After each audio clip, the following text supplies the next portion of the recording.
अस्सलाम वालेकुम व्यूअर्स, मैं हूं समीना पाशा। उम्मीद है आप लोग खैरियत से होंगे। व्यूअर्स, कुछ आम खबरें और अपडेट्स लेकर इस व्लॉग में आपके सामने हाजिर हैं जनाब। इंपॉर्टेंट खबरें हैं जी। एक तो ये खबर बड़ी दिलचस्प है कि एक दफ़ा फिर से तमगों से नवाजा गया है और इस दफ़ा किस किस ने बहती गंगा में हाथ धोए हैं और कैसे कैसे तमगे मिले हैं उस पर भी बात होगी। इकबाल आफरीदी MNA PTI की तरफ से एक और वीडियो बयान जारी किया गया जिसमें उन्होंने अपने बेटे के असाइलम से मुतलिक बात की है और इस बात को एडमिट भी किया कि उनके बेटे ने वहाँ जाके असाइलम लिया है इटली में। लेकिन उन्होंने इसको जो एंगल दिया है और जिस पे मैंने भी अपने पिछले व्लॉग में बात की थी उसके हवाले से भी कुछ गुफ्तगू करेंगे। साथ ही साथ आपको बताएंगे कि डोनाल्ड ट्रंप चीन पहुंच गए हैं जिसके बाद अब कौन सी तब्दीलियां मुतवक्के हैं। तो काफ़ी कुछ है इस व्लॉग में। आपसे रिक्वेस्ट है कि चैनल को सब्सक्राइब कर लें अगर अभी तक सब्सक्राइब नहीं किया। तो पहले बात कर लेते हैं कि जनाब तमगे बटे और खूब बटे, और वो कहते हैं ना अंधा बांटे रेवड़ियाँ अपनों अपनों को। तो बस कुछ ऐसी ही सूरत हाल है। तमगों का तो अब इज्जत और वक़ार ही ख़त्म कर दिया गया। पाकिस्तान में ऐसे ऐसे लोगों को तमगे मिल चुके हैं कि जिसके बाद इंसान सोचता है कि यार तमगा लेना कोई फ़ख्र या एजाज़ की बात नहीं, अब तो उल्टा शर्मिंदगी की बात बन चुकी है। माँ सिवाय चंद एक तमगों के जो कि वाक़तन डिज़र्विंग लोगों को मिले, ज़्यादातर तमगे जो हैं अब ऐसा लग रहा है कि सिर्फ इस रजीम की खुशामद करने वालों, इस रजीम की खिदमत करने वालों और इस हुकूमत की चापलूसी करने वालों को मिल रहे हैं, या ऐसे लोगों को मिल रहे हैं जो किसी ना किसी तरह इसको सर्व कर रहे हैं सिस्टम को, और इसी वजह से उनको खुश करने के लिए जवाबन उनको तमगे मिल रहे हैं। तो अब क्राइटेरिया कोई ये नहीं है कि वाकई आपने अपनी फील्ड में कोई एक्स्ट्राऑर्डिनरी परफॉर्म किया है या कुछ आपने ऐसी अचीवमेंट की है जो कि कोई और ना कर सके। तो उसके बजाय अब ये लग रहा है कि जैसे आपने सिर्फ एक किसी ने बड़ी अच्छा लिखा हुआ था कि इम्तियाज़ मार्केट से जैसे आप तमगे ला के बांट दें तो उसकी कोई हैसियत ना रहे। तो कुछ ऐसी ही सूरत हाल बन चुकी है। मसलन इस दफ़ा अवैस लगारी साहब को भी तमगा दिया गया है। ये वज़ीर जो हैं, वज़ीर मौसूफ़ जो हैं, ये बिजली के वज़ीर हैं, पावर डिवीज़न के। और आप अंदाज़ा लगाएं कि इनके दौर में इस वक्त हालत ये है कि मोहतरम ख़ुद असम्बली के अंदर इस बात का इतराफ़ कर चुके हैं कि उनके अपने हल्के में 18 घंटे की लोड शेडिंग हो रही है। ये ख़ुद उन्होंने फ्लोर ऑफ द असम्बली ये एडमिट किया है। और बाकी जो आपने देखा कि जिस तरह पूरे मुल्क में लोड शेडिंग का एक तूफ़ान आया, कुछ जगहों पे तो शायद 19-20 सूरत हाल में फ़र्क आ चुका है, लेकिन बहुत सारे इलाके ऐसे हैं जहाँ स्टिल घंटों की लोड शेडिंग हो रही है। और उसके साथ साथ जो कीमतें हैं वो आप देखिए कि जाके कहाँ मैच कर रही हैं और कहाँ आम बेचारा जो गरीब आदमी है वो बिजली का बिल तक अफोर्ड नहीं कर सकता। अब नई पॉलिसी तो ये भी आई है कि आप 1 महीना भी अगर बिल नहीं देंगे तो फौरी तौर पर बिल जो है उसके अदम अदायगी पर आपकी बिजली काटने आ जाएंगे। वरना पहले तो ये होता ना कि चलो 2-3 महीने का टाइम मिल जाता है कि आप अगली दफ़ा लेट अगर जुर्माने के साथ भर दें तो ठीक है, लेकिन अब जी नहीं, हर महीने आपको बिल पे करना है और अगर आप एक दिन भी लेट हो गए तो जनाब आ जाएंगे अगले दिन वो बिजली काटने के लिए। इसके अलावा सोलर की जो पॉलिसी है उस पर आप देखें जिस तरह से टैक्सेशन हुई है, तो ये तमाम कारनामे ऐसे तो थे कि वज़ीर मौसूफ़ को कोई तमगा मिलता तो उनको जनाब शानदार कारकर्दगी के ऊपर तमगा दिया गया कि वेरी गुड, आपने अवाम का अच्छा खून निचोड़ा, और वेरी वेरी गुड कि आपने लोड शेडिंग करवाई, पूरे मुल्क में आप मैनेज नहीं कर सके चीज़ों को, तो इसके एवज़ जो है वो उनको तमगा दे दिया गया है। शाहिद आफरीदी साहब को भी तमगा मिला है। चलिए, क्रिकेट की खिदमात में उनको तमगा दिया गया है। वैसे तो उनकी क्रिकेट की खिदमात के ऊपर भी बहुत एक डिबेट होती रहती है, लेकिन फिर भी उसके बाद इतने सालों के बाद अब उनको ये तमगा दिया जाना भी अपने आप में सवाल है, क्योंकि आज तो हम ये देख रहे हैं कि मोहतरम इस सिस्टम के जो है वो एक बहुत बड़े सपोर्टर हैं, और आप देखते हैं कि वो हमेशा जिसको कहते हैं ना कि इस सिस्टम की खुशामद करते और उनकी तारीफ़ करते नज़र आ रहे होते हैं, तो उनको भी तमगा मिल गया। इसी तरह से हमारे कुछ सहाफ़ियों को भी तमगे मिले हैं जो कि वाज़े तौर पर इस हुकूमत की तरफ झुकाव रखते हैं, PTI की बैंड में जाते हैं, PTI और इमरान खान की किरदार कुशी करते हैं, या इस हुकूमत की हर वक्त जायज़ नाजायज़ तारीफ़ें कर रहे होते हैं। तो जनाब उनको तमगे, सहाफ़ियों के लिए तो इस दौर में वैसे तमगे लेना ना बहुत ही आसान हुआ पड़ा है। मतलब आप 4 दिन हुकूमत की खुशामद करें और उसके बाद आपको तमगा मिल जाता है, तो ये सूरत हाल होती है। इसके अलावा जो इंटरेस्टिंग तमगे थे वो ये थे कि जनाब कुछ सरकारी अफसरान को भी तमगे दिए गए हैं, ब्यूरोक्रेट्स को, ब्यूरोक्रेसी से तमगे मिले हैं, और इसमें ख़ास तौर पर जो ये इंक्रोचमेंट वाले लोग हैं जिन्होंने ये इंक्रोचमेंट वार गुजार करवाई हैं ज़मीनें वगैरह, इन अफसरान को भी तमगे मिले हैं। अब ये भी अब अपने आप में एक बहुत अहम सवाल है कि भाई अगर उन्होंने कोई सरकारी काम किया भी हो, लीगल भी किया हो, तो ये तो उनका काम है, उसके ऊपर आप उनको तनख्वाह दे रहे हैं, वो इसी बात की तनख्वाह ले रहे हैं कि अपना काम करें। अच्छा, अगर वो एक्स्ट्रा ऑर्डनरी परफॉर्म कर रहे हैं तो आप उनको कोई इनाम दे सकते हैं, लेकिन तमगा इज़ समथिंग वेरी डिफरेंट चीज़, जो कि आप इस तरीके से, ये नहीं कि जी किसी ने आपको अच्छा काम करके खुश करके दिखा दिया और आप उसको बख्शिश दे रहे हैं कि चलो भाई तुम तमगा ले लो। और इनमें बाय द वे कौन लोग थे, इनमें वो लोग थे जिनके बारे में कहा जा रहा है कि जी इन्होंने कुछ 600 एकड़ ज़मीन वागुजार करा ली है वो, और ये वो लोग थे जिन्होंने लोगों की कच्ची बस्तियां गिराई, जिन्होंने लोगों के घर गिराए और उनसे ज़मीनें लेकर सरकार को दी, और इनकी इस खिदमात के एवज़ इनको जो है वो तमगे पहनाए गए हैं।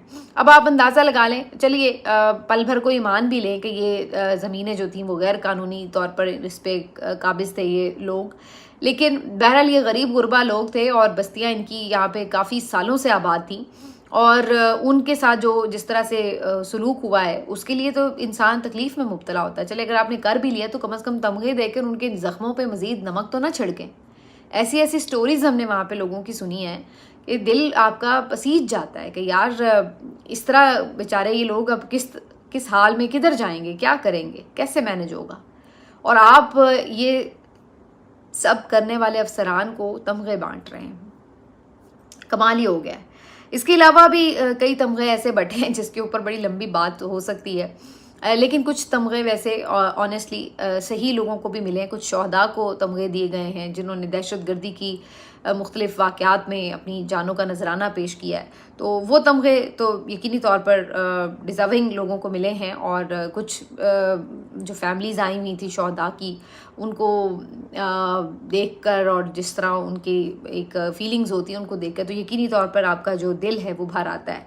तो बहरहाल ये तमगों की कहानी है, लेकिन ओवरऑल जो तमगे हैं अब इस रजीम के अंदर वो अपनी हैसियत और कदर खो चुके हैं, और मेरे ख़्याल से तो ये सोचना पड़ेगा कि कोई रह तो नहीं गया वाली सिचुएशन हो चुकी है, कि कोई रह तो नहीं गया इस रजीम का ऐसा बंदा कि जिसको तमगा मिलना था और वो मिलने से महरूम रह गया हो। बल्कि मैं तो ये भी सुना है कि किसी एक बंदे को ऐसे को भी तमगा मिला है कि जिसने अभी परफॉर्म किया नहीं, लेकिन एक्सपेक्टेड है कि जी उसके को बड़ा फ़ायदा निकल आएगा उसके काम का, तो लिहाजा उस मुतवक्के अचीवमेंट के ऊपर भी जो है वो तमगा मिला है। तो ऐसा भी हुआ है। तो ये सूरत हाल है, लेकिन बहरहाल ये जी अब हमारे यहाँ एक नॉर्मल रूटीन बन गई है। किसी ने बड़ा इसके ऊपर पिछली दफ़ा भी वो किया था, मीम्स बड़ी बनी थी और कहा गया थे, वो जैसे आते थे ना, आपने देखा होगा हॉकर्स आते थे गली मोहल्लों में बचपन के दौर में, तो वो आके कहते थे कि टूटियाँ जुतियाँ तो ले लो, जो भी वो बेच रहे होते थे। तो अब वो लोगों ने उसके ऊपर मीम्स बनाए कि टूटियाँ जुतियाँ तो तमगा ते,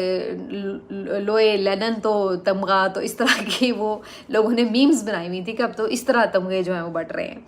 तो अब बात कर लेते हैं डोनाल्ड ट्रंप के दौरे चीन की, क्योंकि डोनाल्ड ट्रंप पहुंच चुके हैं चाइना के दौरे पर, और ईरान जंग के तनाजुर में ये दौरा बड़ा इंपॉर्टेंट है। अगरचे ये दौरा तो उस वक्त प्लान किया गया था जब अभी जंग शुरू भी नहीं हुई थी, लेकिन बहरहाल इस बीच काफ़ी कुछ बदला, बहुत कुछ हो चुका है। डोनाल्ड ट्रंप जब पहुंचे चाइना तो खिलाफ तवक्को उनके इस्तकबाल के लिए वहाँ पर कोई भी आला ऑफिशियल मौजूद नहीं था, ना वज़ीर आज़म मौजूद थे चाइना के, ना सदर मौजूद थे। और बहरहाल वहाँ पे कुछ यानी जो एक नॉर्मल प्रोटोकॉल होता है वो तो मौजूद था, और साथ साथ उनको रेड कारपेट इस्तकबाल भी दिया गया, झंडियाँ लहराने वाली ख़वातीन भी मौजूद थी वगैरह वगैरह। तो मतलब वो एक माहौल तो उन्होंने बनाया, लेकिन सदर या वज़ीर आज़म उनको रिसीव करने के लिए नहीं आया, जो कि आप आमतौर पे बिलीव नहीं करते कि सुपर पावर का सदर आया हो तो कोई उसको उस लेवल का जो ऑफिशियल है वो आके रिसीव भी ना करे। तो इसने काफ़ी सवालात को जन्म दिया कि भाई क्या अब ट्रंप की जो इज़्ज़त है वो कम हो गई है इस जंग में शिकस्त के बाद, जो ईरान ने उनको एक ठीक ठाक रगड़ा लगाया है। तो उसके बाद सूरत हाल ऐसी नज़र आती है कि जैसे उनको कोई ज़्यादा अहमियत नहीं मिल रही। बहरहाल अभी तो दौरा स्टार्ट हुआ है, देखते हैं कि उनके साथ क्या वाक़यात रूनुमा होते हैं और मुलाकातें होती हैं तो उसमें क्या कुछ तय पाता है। लेकिन गुमान यही है कि ज़ाहिर है जहाँ उनके बायलैटरल इश्यूज़ डिस्कस होंगे तो वहाँ रीजनल इश्यूज़ पे भी बात होगी, और ये भी देखा जाएगा कि चाइना के हवाले से, ईरान के हवाले से चाइना जो है वो डोनाल्ड ट्रंप को क्या सजेशन देता है, और उन सजेशंस के ऊपर डोनाल्ड ट्रंप का क्या रिस्पॉन्स आता है। क्योंकि जिस किस्म के डोनाल्ड ट्रंप इंसान है उससे मुतालिक ये कहा जा सकता है कि उनको जो भी फीडबैक मिलता है उसके ऊपर वो फौरी जो उनके दिमाग में आ रहा होता है वो बोल भी जाते हैं। तो इस बात का कभी इम्कान मौजूद है कि ईरान के हवाले से चाइना जो भी गुफ्तगू करेगा उसके ऊपर कुछ ना कुछ रिस्पॉन्स नज़र ज़रूर आएगा। और ट्रंप एक ऐसी सूरत में यहाँ पे पहुंचे हैं कि जब उनके हाथ में कोई बहुत ज़्यादा पावर नहीं है। पावर इन द सेंस मैं बात कर रही हूँ कि आप एक जंग जीत के गए हों और आपके पास एक मॉरल अथॉरिटी होती है, वो चीज़ नज़र नहीं आती। इस वक्त सिचुएशन ये है कि इस पंगे में डोनाल्ड ट्रंप को बुरी तरह से शिकस्त हुई है, बुरी तरह से ये एक्सपोज हुए हैं, इनके एलाइज इनसे नाराज़ हैं और इनके अपने मुल्क में इनकी मकबूलियत का ग्राफ काफ़ी नीचे जा चुका है। तो ऐसे हालात में ये डोनाल्ड ट्रंप जो हैं चाइना के दौरे पर पहुंचे हैं। तो ऐसे में देखना ये होगा कि चाइना उनको कितनी इंपॉर्टेंस भी देता है और कितना को उनके इमेज को बहाल करने में कोई उनको रेस्क्यू करता है या उल्टा उसका नुकसान होता है। तो ये जो डोनाल्ड ट्रंप का दौरा है इस लिहाज से काफ़ी इंपॉर्टेंट है। एक और जो इंटरेस्टिंग बात है डोनाल्ड ट्रंप के दौरे के हवाले से वो ये कि जो हमारे यहाँ पर कुछ सहाफ़ी थे वो ये क्लेम कर रहे थे कि डोनाल्ड ट्रंप चाइना में उतरने से पहले कुछ घंटे के लिए पाकिस्तान में भी आ सकते हैं। और उन्होंने ये भी खबर सुनाई कि चाइना जाने से पहले रास्ते में वो 2-3 घंटे पाकिस्तान के दौरे के लिए रुक सकते हैं। और उसको वो बहुत अचीवमेंट के तौर पे बता भी रहे थे कि जनाब ये बड़ी ज़बरदस्त अचीवमेंट होगी मौजूदा हुकूमत की कि अगर डोनाल्ड ट्रंप जो है वो उनको इतना ऑनर करते हैं कि वो पाकिस्तान भी आएँ और आके वहाँ पे कुछ देर रुकें भी। तो अभी खैर दौरा ख़त्म नहीं हुआ, हो सकता है कि अगर वो आते हुए नहीं गए पाकिस्तान तो वापसी पे जाते हुए थोड़ी देर के लिए चक्कर लगा लें, क्योंकि दिल तो उनका बहुत आया हुआ है आजकल हमारे प्राइम मिनिस्टर पे भी और फील्ड मार्शल पे भी। हो सकता है उनसे मिलने के लिए वो रुक जाएं थोड़ी देर के लिए पाकिस्तान में। तो ये ऐन मुमकिन है। मैं नहीं समझती कि अभी ये बिल्कुल इसका आप कह लें कि जी कोई तवक्को नहीं रही, कोई इम्कान नहीं है। हो सकता है ये डिपेंड करेगा अगेन कि ईरान के हवाले से क्या बातचीत होती है। तो जो वहाँ पे बातचीत होगी उसका फिर आपको रिस्पांस जो है वो कुछ नज़र आएगा। तो ऐन मुमकिन है कि अगर कोई बात किसी ठिकाने पे लगती है तो वो इस्लामाबाद आ भी जाए। तो ऐन मुमकिन है, इसको हम कतई तौर पर नज़रअंदाज या बिल्कुल खारिज इम्कान करार नहीं दे सकते। लेकिन बहरहाल अभी वो जाते हुए कम से कम होके नहीं गए। अच्छा जी, अब इसके ऊपर अगर वो आ भी जाएं पाकिस्तान, वैसे तो आपस की बात है, वो अपने मकसद के लिए आएंगे। कोई अगर डील वील तय हो जाती है उसको साइन करने के लिए आ जाएंगे, या जो अपने यहाँ पे उनके सपोर्टर्स हैं, एलाइज हैं दोनों, उनसे मुलाकात के लिए आ जाएंगे, मुशावरत के लिए आ जाएंगे। लेकिन देखना यह है कि क्या उससे पाकिस्तान को कोई फ़ायदा होगा, क्योंकि वैसे तो तारीफ़ें तो ज़ुबानी कलाम ही वो वहाँ पे भी खड़े बहुत कर देते हैं, लेकिन उससे पाकिस्तान को टके का फ़ायदा तो नहीं हुआ। हम तो इस वक्त क्या देख रहे हैं कि हमारा मुल्क जो है वो क्राइसिस का शिकार है, हमें डॉलर्स की ज़रूरत है, हमारे लिए एक मईशत को संभालना मुश्किल हुआ है। हाँ, ये ज़रूर है कि हमें कोई रुकावट नहीं है IMF की तरफ से या बाकी जो आलमी इदारे हैं वो पाकिस्तान को कोई टफ़ टाइम नहीं दे रहे, लेकिन इससे कोई अवाम की ज़िंदगी में बेहतरी भी नहीं अभी तक आ रही, ये भी जहन में याद रखिए।